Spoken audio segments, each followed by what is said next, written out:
여러분 신앙생활에서 이 가장 중요한 것이 무엇이라고 생각을 하십니까? 우리가 신앙생활하는데 중요한 게 정말 많습니다.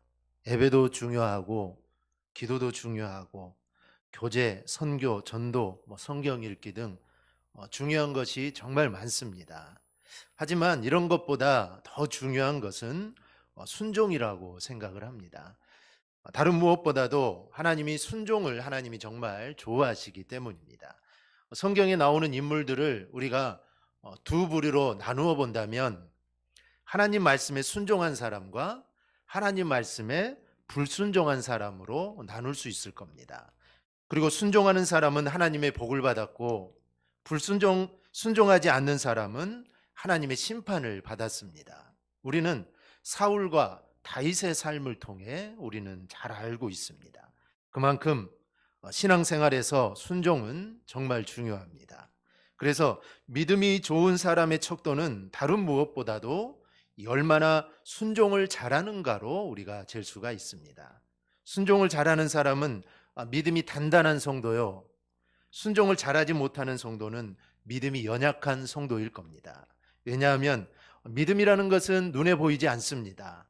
그래서 내가 얼마만큼의 믿음을 가지고 있는지, 내가 30년을 믿고 아니면 40년을 믿고 아니면 내가 한 달을 믿었다 해도 내 믿음이 얼마나 되는지 눈에 잘 보이지 않습니다. 그런데 눈에 보이지 않지만 순종이라는 것으로 이 믿음은 나타나게 됩니다. 이 박성규 목사님이 국민일보에 사회사업가인 백선행에 대한 글을 쓴 적이 있습니다. 원래 이분 이름 백선행이 아닙니다. 들어보시면 왜 이 사람의 이름이 백선행으로 바뀌었는지 알게 될 겁니다. 이 백선행이라는 분은 1848년에 태어나 1933년까지 사신 분인데, 이분은 7세 때 아버지를 어이고 홀어머니 밑에서 자랐답니다. 16세에 결혼했으나 1년 만에 가부가 됐습니다. 크리스천인 그는 삭바느질과 길쌈 등 고된 일을 마다하지 않고 하게 되었고, 그래서 나중에 부자가 됐습니다.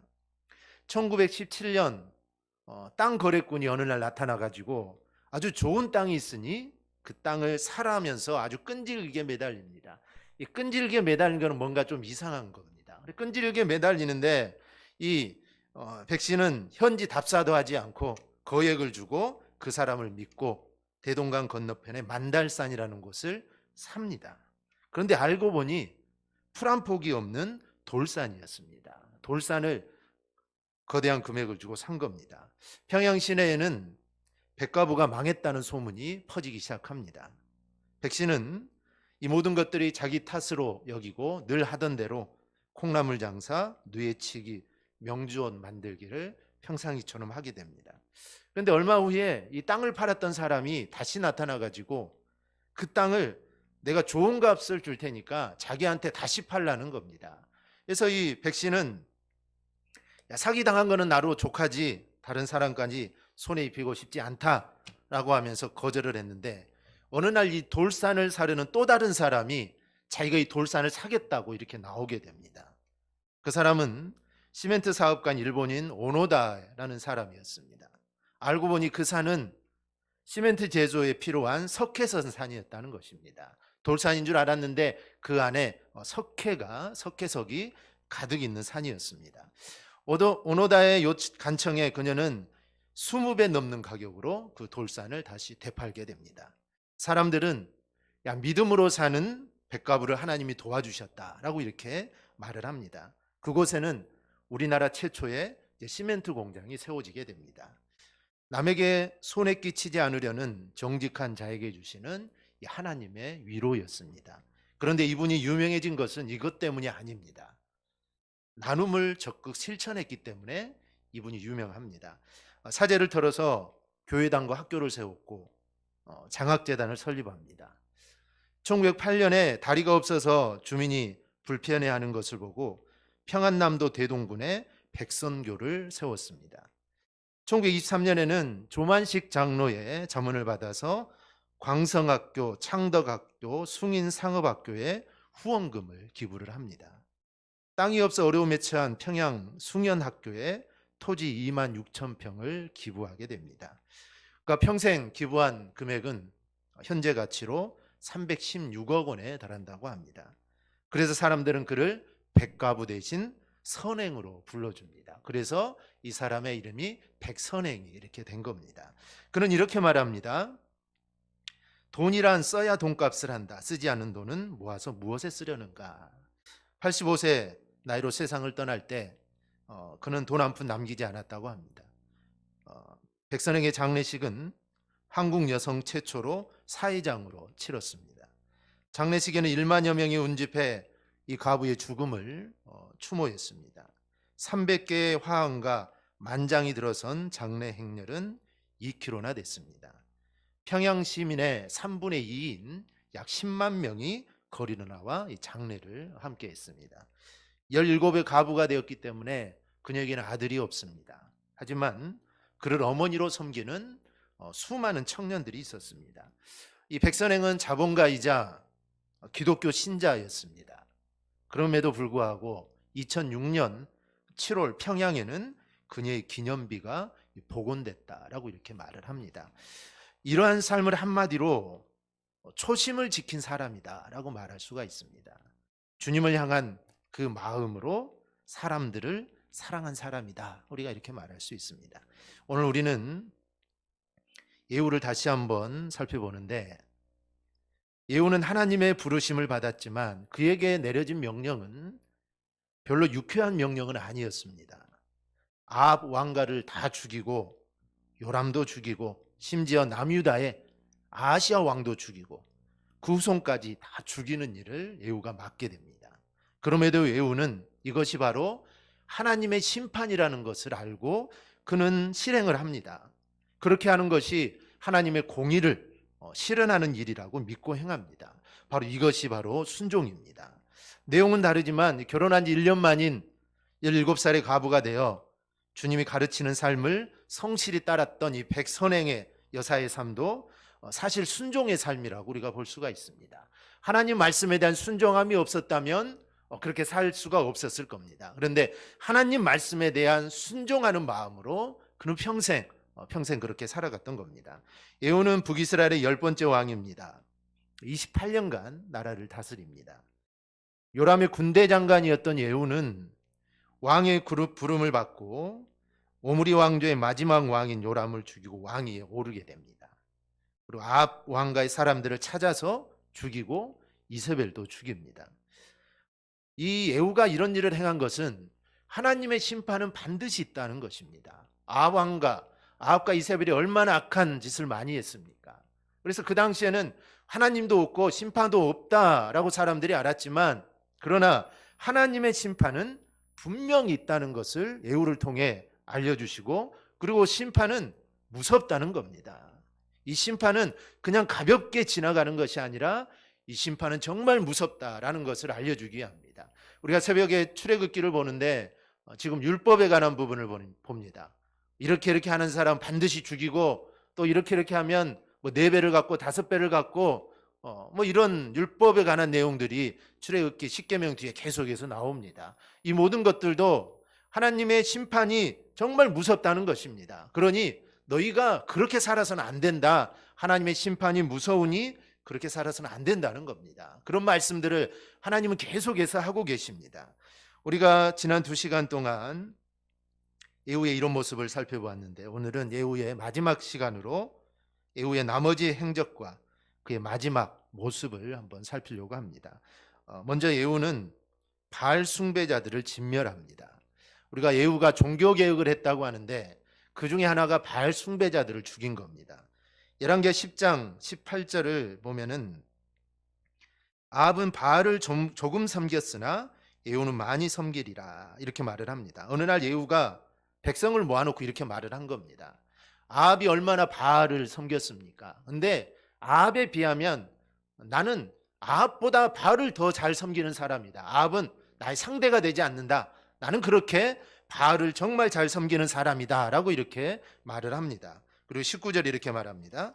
그러므로 내가 이제 큰 제사를 바알에게 드리고자 하니 바알의 모든 선지자와 모든 섬기는 자와 모든 제사장들은 한 사람도 빠뜨리지 말고 불러 내게로 나오게 하라. 모든 오지 아니하는 자는 살려두지 아니하리라. 내가 바알을 위해 아주 큰 제사를 드릴 거니까 바알을 섬기는 모든 사람은 다 모이라라고 말을 합니다. 안 모이면 큰일 난다라는 것이죠. 우리가 생각할 때 좀 이상하다, 좀 이상하다 생각하지만 한 나라의 왕이 통치 초기에 국가 안녕을 기원하기 위해 이런 종교 제의 행사를 국가적인 차원에서 하는 것은 이거는 흔한 일입니다. 실제 다윗과 솔로몬도 그랬습니다. 솔로몬도 1,000번제를 하나님께 드리지 않았습니까? 그래서 믿는 그 종교에 아주 대대적인 행사를 하는 것은 나라가 새로 세워지거나 왕조가 바뀔 때 이렇게 하는 겁니다. 아수르의 아단니라리 2세도 통치 초기에 이런 대규모 제사를 지냈다는 것이 기록이 되어 있습니다. 우리나라도 마찬가지죠. 왕조가 바뀌거나 새로운 왕이 등극을 하면은 대대적인 종교 행사를 하는 경우가 많습니다. 그래서 이제 새로운 왕조가 예후 왕조가 시작되는 이 시점에서 예후가 이러한 명령을 내린 것은 이거는 너무나 자연스러운 것입니다. 그렇다면 예후가 이렇게 말한 이유가 무엇일까요? 19절 후반절을 보면 이는 예후가 바알 섬기는 자를 멸하려 하여 계책을 씁니다. 즉 바알 섬기는 사람들을 죽이기 위해 계책을 세운 겁니다. 예후는 바알을 위한 큰 제사를 드린다고 날짜를 정하고 그 날짜를 선포를 합니다. 그리고 이스라엘 전역에 사람을 보내 그것을 다 이렇게 알려주게 됩니다. 그러자 바알을 섬기는 사람이 하나도 빠지지 않고 모두 모여들게 되고 바알 신전에 아주 가득 차게 됩니다.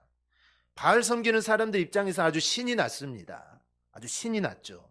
더구나 예후가 예복을 담당하는 자한테 말해가지고 이 바알 선지자들에게 아주 좋은 예복을 다 하나씩 나눠주라고 합니다. 왕으로부터 옷까지 받고 얼마나 신이 났겠습니까? 한편 예후가 또 이런 명령을 하는 데는 또 다 이유가 있습니다. 당시 모든 종교에서는 신전에서 예배를 드릴 때 예복을 입는 것이 관례로 되어 있습니다. 이러한 관례에 따라 예후는 이런 명령을 내립니다. 그런데 다른 숨겨진 의도가 그 안에 또 있죠. 이제 곧이어 살육을 할 것입니다. 바알을 섬기는 제사장, 바알을 섬기는 사람들을 다 죽일 건데 이때 바알 숭배자와 바알 숭배자가 아닌 자를 구별하기 위해서 그들에게 옷을 준 겁니다. 바알 선지자들은 한 치 앞도 내다보지 못하고 아주 조아라 하고 있습니다. 사람은 이렇게 정말 한 치 앞도 모르는 게 우리 인간입니다. 바알을 섬기는 사람들의 예복을 다 입었습니다. 이때 예후는 레갑의 아들 요나답과 함께 신전에 들어가서 거기에 모여있는 사람들에게 외칩니다. 바알을 섬기는 사람만 여기에 남고 여호와를 섬기는 사람은 다 나가라 라고 명령을 합니다. 혹시 모르고 그 안에 들어와 있는 사람이 있을 수도 있습니다. 분명히 바알을 섬기는 사람만 들어오라고 했는데 밀려서 들어왔든지 어쩌다 하나님을 섬기는 사람이 들어와 있을 수도 있기 때문에 마지막으로 여호와를 섬기는 사람은 다 나가는 겁니다. 여기는 바알에게 제사를 드리는 곳이기 때문에 바알 선지자만 남고 다 나가라 명령을 합니다. 그래서 바알 신전에는 이제 바알을 섬기는 사람들로 아주 가득합니다. 이것으로 확인한 예후는 신전 밖에 대기하고 있던 군사 80명에게 이렇게 명령을 합니다. 24절입니다. 내가 너희 손에 넘겨주는 사람을 한 사람이라도 도망하게 하는 자는 자기의 생명으로 그 사람의 생명을 대신하리라. 명령을 받은 군사들이 바알 신전 안에 들어가서 그 사람들을 다 죽입니다. 그리고 시체를 밖으로 다 끌어내고 바알의 신전 내실로 가서 바알 숭배에 사용된 기구들을 다 끄집어내서 불사르고 그 신상을 다 파괴하고 바울 신전을 다 헐어버립니다. 그리고 바울 신전을 헐고 거기에다 뭐를 만드냐? 변소를 만들어 버립니다. 이 변소라는 것은 공중 화장실을 의미합니다. 예후가 이와 같은 용도로 만든 이유가 있습니다. 그냥 헐어버리고 놔두어도 되는데 거기를 변소로 만든 것은 바알을 배설물처럼 여겼다라는 그런 의미입니다. 그리고 바알 신에 대한 최대의 모욕입니다. 제사를 드렸던 신전을 변소로 삼았으니 이보다 큰 모욕이 어디가 있겠습니까? 한편 파괴된 신전을 후대에 후손들이 다시 지을 수 있습니다. 하나님 여리고성을 함락시키고 여리고성 짓지 말라고 했는데 후대의 사람들이 여리고성을 다시 거기에 터를 쌓아 올렸습니다. 마찬가지로 그 터 위에 다시 바알 신전을 세울 수 있는데 이제 세울 수가 없습니다. 이렇게 변소로 사용한 그곳을 자기들이 섬기는 그 신전을 삼을 수 있겠습니까? 할 수 없습니다. 그래서 이제 이곳은 절대로 바알 우상을 섬기는 신전으로 지을 수가 없는 것입니다. 그래서 이렇게 철저하게 에우는 영구히 그 장소를 이제 폐허가 만들어버린 것이죠. 에우는 이렇게 하나님을 향해 열심을 냅니다. 얼마나 열심입니까? 그냥 바알 우상 숭배자들만 죽이는 것도 대단한데 그것도 다 헐어버리고 앞으로 절대로 이곳에 짓지 못하도록 다 이렇게 합니다. 그렇게 에우는 하나님에 대한 열심이 대단했습니다. 민수기 25장을 보면 이스라엘 사람들이 시딤에 머물러 있을 때 모압 여자들과 음행하기를 시작합니다.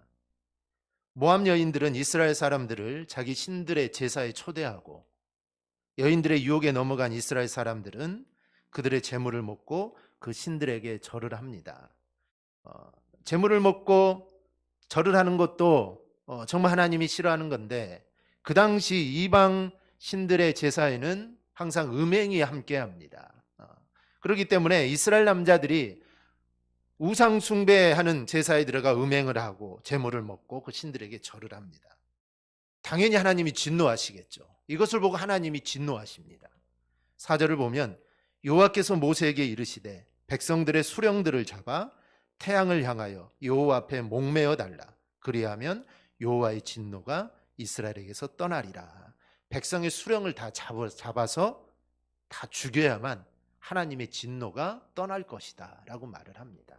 이 수령들은 뭐 1000부장이 될 수도 있고 100부장, 10부장, 50부장까지라고 이렇게 주석을 하신 분들도 있습니다. 그러면 이스라엘 남자들이 얼마나 많은 사람이 죽어야 합니까? 그래야만 하나님의 진노가 사그러진다는 겁니다. 그렇지 않으면 이스라엘이 다 죽는 겁니다. 그래서 얼른 수령들을 잡아서 빨리 죽여야 합니다. 그래야만 이스라엘의 하나님의 진노의 손이 근치게 되는 것이죠. 음행으로 인해 하나님은 진노하셨고 그 일을 한 우르머리를 비롯하여 백성의 수령들을 잡아 죽이라고 했는데 그런데 바로 이 상황 속에서 한 남자가 미디안 여자를 데리고 천막으로 들어갑니다. 음행을 하기 위해서죠. 그것도 모든 사람들이 다 보는 앞에서 하나님 말씀을 우습게 여기는 겁니다. 지금 하나님이 진노하셔가지고 지금 이스라엘이 다 죽느냐 마느냐 이런 상황인데 그 와중에 또 음행을 하게 되었다라는 것이죠. 그때 제사장 아론의 손자임에 엘리아살의 아들인 비느하스가 그것을 봅니다. 그래서 벌떡 일어나 창을 들고 그 사람을 뒤쫓아 천막 안으로 들어갑니다. 음행을 하고 있는 그 남자의 등을 찔러서 창이 그 여자의 배까지 찔러 두 사람이 죽습니다. 아마 이 남자는 자기가 이런 걸 해도 나를 말리거나 나를 제지할 사람은 없을 거다라고 이렇게 생각을 했을 겁니다. 그러나 사람이 없는 것이 아닙니다. 이 비느하스가 있었습니다. 그런 비느하스를 향해 하나님은 민수기 25장 11절 13절에서 이렇게 말합니다. 제사장 아론의 손자 엘리야살의 아들 비느하스가 내 질투심으로 질투하여 이스라엘 자손 중에서 내 노를 돌이켜서 내 질투심으로 그들을 소멸하지 않게 하였도다. 그러므로 말하라. 내가 그에게 내 평화의 언약을 주리니 그와 그의 후손에게 영원한 제사장 직분의 언약이라. 그가 그의 하나님을 위하여 질투하여 이스라엘 자손을 속죄하였습니다. 사람은 죽었습니다. 사람을 죽였지만 그러나 그것은 하나님의 심판이었습니다. 그 심판으로 인해 비느하스는 칭찬을 듣게 되고 하나님의 진노의 손길이 멈추게 됩니다. 물론 그렇다고 우리가 내가 하나님을 대신하여 무차별적으로 심판하는 일에 나선다면 이거는 안 되는 겁니다. 에우나 비느하스나 이 하나님을 향한 열심이 대단했던 사람입니다. 그래서 그 열심으로 바알을 섬기는 사람들을 심판하고 음행을 하는 사람들을 심판합니다. 하나님은 이러한 열심이 있는 사람들을 찾으십니다. 그리고 그 사람들을 통해 하나님의 일을 이루어 가시는 겁니다. 그런데 이 시대에 자꾸 사라지는 것이 하나 있다면 이 하나님을 향한 열심이 아닐까, 이런 생각들을 해봅니다. 이런 헌신적인 열심뿐 아니라 기도의 열심, 예배의 열심, 전도의 열심, 이런 모든 것들이 점점 사라지고 있습니다. 우리가 예후나 비느하스를 보면서 나는 하나님을 향해 과연 열심을 내고 있는가?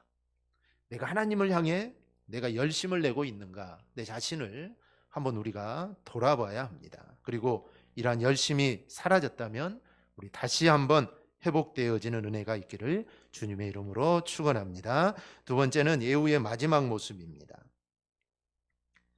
예후가 이렇게 하나님께 열심이었지만 그가 끊지 못한 죄가 있었습니다. 열왕기하 10장 29절을 공동 번역 성경으로 보면, 그러나 그는 이스라엘을 죄에 빠뜨린 느밧의 아들 여로보암의 죄만은 버리지 못하여 베델과 단에 세운 금송아지를 그대로 섬겼더라. 오늘 31절도 마찬가지입니다. 그러나 예후가 전심으로 이스라엘 하나님 여호와의 율법을 지켜 행하지 아니하며 여로보암이 이스라엘에게 범하게 한 그 죄에서 떠나지 아니하였더라. 여로보암의 죄는 베델과 단에 금송아지를 세워서 섬기게 한 게 여로보암의 죄입니다. 이스라엘 백성들이 북이스라엘 백성들이 예루살렘으로 가서 제사를 하나님을 섬길까봐 베델과 단에 금송아지를 만들어 놓고 이게 하나님이다, 그러니 이 하나님을 섬겨라, 이게 바로 여로보암의 죄입니다. 예후는 바알의 단은 허물었지만 금송아지는 그대로 두었다는 것이죠. 이것이 문제입니다. 믿음 생활 잘하는 분들도 이것만은 하는 것들이 다 있음을 보게 됩니다. 이것만, 즉 끊어내지 못하는 것들이 하나 둘씩은 다 있습니다. 그러면서 그 정도는 괜찮다라고 생각을 합니다. 왜 그럴까요? 다른 것은 다 잘하고 있으니 뭐 그 정도야 괜찮다라고 생각을 합니다. 이런 글을 본 적이 있습니다. 한 장로님이 계시는데 목회자도 잘 섬기고 교회도 참 열심히 합니다. 그런데 강 건너에 첩을 두고 삽니다. 목사님이 아무리 권면을 해도 장로님이 이해를 못합니다. 자기는 목회자도 잘 섬기고 11조도 잘하고 주일도 잘 지키고 새벽 예배도 거의 빠지지 않습니다. 그런데 이런 분들이 의외로 참 많습니다. 자기 의를 먼저 내세워서 생기는 죄입니다. 그렇다면 혹시 우리에게 이런 것은 없습니까? 예후는 바알도 다 끊어냅니다. 하나님 명령하시는 대로 아합 가문에 대한 심판도 다 합니다. 그러나 금송아지는 끊어내지를 않습니다. 뭐 이 정도는 괜찮다는 것이죠. 내가 하나님 명령대로 바알도 다 무너뜨리고 아합 가문도 다 몰살시켰는데 뭐 이것 좀 금송아지 2개 남겨놓은 거 뭐 이것 괜찮을 거야, 이 정도는 괜찮겠지라고 생각했던 겁니다. 혹시 나에게도 이것만큼은 괜찮다고 생각하는 것들이 있지 않습니까? 내가 하나님을 섬기는데 내가 하나님께 헌신하는데 야 이것만큼은 내가 포기할 수 없어, 야 이것만큼은 내가 다른 거 다 잘하니까 그래 이것만큼은 괜찮겠다라고 생각하는 것들은 혹시 없습니까? 본문 30절을 보니 하나님의 예후가 한 일에 대한 상으로 왕위가 4대를 간다고 말합니다. 하나님 이렇게 말씀하신 적이 없습니다. 너희 왕가가 4대를 갈 것이다, 이렇게 말씀하신 적이 없는데 예후에는 특별히 4대 갈 거다라고 말을 합니다. 여호와께서 예후에게 이르시되 내가 나보기에 정직한 일을 행하되 잘 행하여 내 마음에 있는 대로 아합 집에다 행하였은즉 내 자손 이스라엘 왕위를 이어 4대를 지내리라. 그런데 역대상 17장 14절을 보면 이 성전을 짓겠다는 다윗에게 하나님이 이렇게 말씀합니다. 내가 영원히 그를 내 집과 내 나라에 세우리니 그의 왕위가 영원히 견고하리라. 하나님이 다윗의 후손들이 영원토록 왕위에 오를 것이다 라고 말씀합니다. 즉 예후한테는 4대, 바알도 다 무너뜨리고 정말 열심히 했는데 너는 4대만 해라. 그런데 다윗에게는 너희 왕이 영원토록 해라, 영원토록 내가 보장해 주겠다라고 말을 합니다. 차이가 무엇일까요? 예후와 다윗의 차이가 무엇일까요? 바로 끌어낼 것을 끌어내느냐 못 끌어내느냐의 차이입니다. 다윗을 보면 다윗은 끊어낼 거는 다 끊어냈습니다. 최대 실수인 밧세바 사건을 지적받았을 때 그는 죄를 통회하며 철저하게 회개를 합니다. 자기를 변호하지 않죠. 자기를 변호하지 않습니다. 그래서 지은 시가 시편 51편 이 참회의 기도입니다. 시편 51편은 표제가 있습니다. 시편 위쪽에 보면은 이제 표제가 있는데 원래 구약 성경 원문에는 표제가 1절로 되어 있습니다. 근데 옮겨지면서 한 절이 줄어든 거죠. 그 표제에 보면은 다윗이 밧세바와 동침한 후 선지자 나단이 그에게 왔을 때 지은 시입니다. 나단이 다윗의 죄를 지적했을 때 그가 참회하면서 지은 시입니다. 3절을 보면 물은 나는 내 죄과를 아오니 내 죄가 항상 내 앞에 있나이다 고백을 합니다. 또 5절에는 내가 죄악 중에서 출생하였으며 어머니가 죄 중에서 나를 잉태하였나이다. 7절에는 우슬초로 나를 정결하게 하소서 내가 정하리이다. 나의 지를 씻어주소서 내가 눈보다 희리이다. 이렇게 고백을 합니다. 즉 다윗은 변명하지 않았습니다. 자기의 죄를 모두 인정합니다. 실제로 다윗은 선지자 나단이 자신의 죄를 지적할 때 내가 여호와께 범죄하였노라 솔직하게 인정을 합니다. 그리고 오직 하나님만이 내 죄를 씻어 주실 수 있다라고 이렇게 고백을 합니다. 이렇듯 끊어낼 것을 변명하지 않고 이유를 대지 않고 다 끌어내는 것, 이것이 진정한 하나님의 은혜와 복을 받는 바로 비결입니다. 우리 안에도 정말 내가 생각했을 때 끊어내야 될 것들이 아마 있을 겁니다. 말씀을 통해서 말씀을 듣다가 이거는 내가 좀 끊어내야겠다 생각되어지는 것들이 우리 신앙생활하면서 아마 한두 가지는 다 가지고 계실 겁니다. 그런데 아니야, 이 정도는 괜찮아, 내가 다른 거 다 잘하는데 하나님 이 정도는 봐주실 거야. 아닙니다. 얼마나 철저하게 끊어내느냐, 내가 하나님을 섬기는데 방해되는 거, 내가 하나님을 온전하게 섬기는데 나에게 방해되는 거, 이걸 내가 얼마나 철저하게 끊어내느냐, 이게 바로 에우와 다윗의 차이입니다. 그 결과는 너무나 큰 차이가 있다는 것을 우리가 알 수 있습니다. 그래서 우리가 정말 끊어내야 될 것 있다면 정말 우리는 철저하게 회개하고 그런 것들을 다 끊어낼 수 있는 그런 믿음들이 우리 안에 있어야 합니다. 우리는 3시간에 걸쳐 에우를 살펴보았습니다. 에우는 왕위에 오를 수 없는 사람입니다. 장군이었는데 왕위에 올랐습니다. 그래서 아합 왕가를 심판하고 바알 섬기는 사람을 심판하고 하나님을 위해 열심을 냈던 사람입니다. 그러나 마지막까지 가지는 못했습니다. 마지막까지 가는 게 정말 어렵습니다. 북이스라엘 왕들 마지막까지 제대로 간 왕 한 명도 없습니다. 남유다 왕도 마지막까지 제대로 지킨 왕 거의 없습니다. 그래서 이 마지막까지 가는 것, 이게 정말 힘든 일입니다. 어렵죠. 마지막까지 만약에 에후가 하나님 앞에 순종했다면 아마 그는 북이스라엘 왕들 중에, 아니 이스라엘의 전체 왕들 중에 정말 길이 남을 왕이 되었을 겁니다. 이스라엘 왕들 중에도 이렇게 바알을 철저하게 이렇게 했던 왕들이 없습니다. 그래서 그 마음 그대로 만약에 끝까지 갔다면 정말 다윗 왕보다 더 하나님께서 인정하시고 더 길이 빛난 그런 왕이 반드시 되었을 겁니다. 그런데 에후는 그렇게 하지를 못했습니다. 우리는 에후의 모습을 보면서 우리가 끝까지 하나님 말씀에 순종하는 것이 정말 어렵다라는 것을 우리는 깨닫습니다. 이건 정말 어렵습니다. 우리 평생이 80, 90, 100인데 이 삶을 살면서도 우리가 정말 끝까지 하나님 말씀에 순종하는 것은 정말 어렵습니다. 하지만 이게 어려워도 우리가 반드시 해야 할 일입니다. 우리가 정말 하나님을 믿는다면, 우리가 믿는 자라면 우리는 어려운 일이지만 그래도 내가 정말 하나님 말씀에 순종해야겠다, 내가 정말 끝까지 내가 순종해야겠다라는 그 마음을 가지고 우리는 살아가야 됩니다. 즉 끝까지 순종하는 길이 우리 하나님이 원하시는 그 길임을 알고 하나님의 은혜를 입은 자답게 끝까지 순종하는 저와 여러분이 꼭 되기를 주님의 이름으로 축원합니다. 아멘. 기도하겠습니다.